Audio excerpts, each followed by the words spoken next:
পঞ্চেশা, যেখানে চিকিৎসা করতে আসছি। হোটেলে থাকি আমরা, মোটামুটি বলতে পারেন যে বাংলাদেশিদের উপর নির্ভরশীল। গত 1 বছর আগেও এখানে কিন্তু প্রচুর বাংলাদেশি ছিল, বিশেষ করে চিকিৎসার জন্যই আসতো। এখন সেই রাস্তা কিন্তু একেবারেই ফাঁকা। আসলে এরিয়াটাই ছিল একেবারে বাংলাদেশ অধ্যুষিত এলাকা। সব জায়গায় কিন্তু বাংলাদেশিদের আনাগোনা ছিল।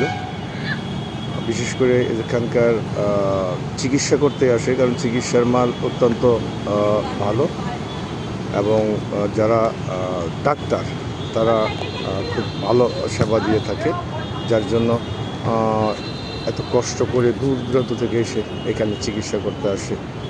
যেটা বলছিলাম যে বর্তমানে এই হোটেলগুলো বা গেস্ট হাউসগুলো পুরাটাই ফাঁকা, যা দু একটু আছে লোকাল,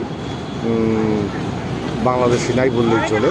তবে হসপিটালগুলো তো গেল, কিন্তু এই জিনিসটাই চোখে পড়ে।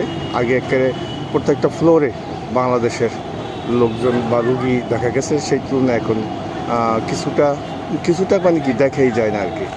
তো যাই হোক, এখানকার ব্যবসায়ীরা কিছুটা হলেও অসুবিধায় আছে, ব্যবসায়ী অবশ্যই ক্ষতিগ্রস্ত হয়েছে। পাশাপাশি আমরা যারা চিকিৎসা করতে আসি তারও ভিসা জটিলতার কারণে এখন দুর্ভোগ পোহাচ্ছি। কারণ যতই টাকা থাকুক আপনার, বাংলাদেশের থেকে কিন্তু চিকিৎসা ব্যবস্থা ভালো না। সেই তুলনায় ইন্ডিয়ার চিকিৎসা অত্যন্ত অনেক উঁচু মানের এবং সাশ্রয়ী। প্রতিটা গলি একেবারে পুরাপুরি ফাঁকা। একটা দিঘি বা পুষ্করণী, এটা মেন রোডের কাছাকাছি।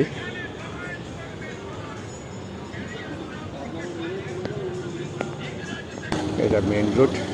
এই যে এই নির্মাতাধীন পেয়ারলেস হসপিটাল, অবশ্য আমরা পুরান বিল্ডিংয়ের চিকিৎসা সেবা নিই।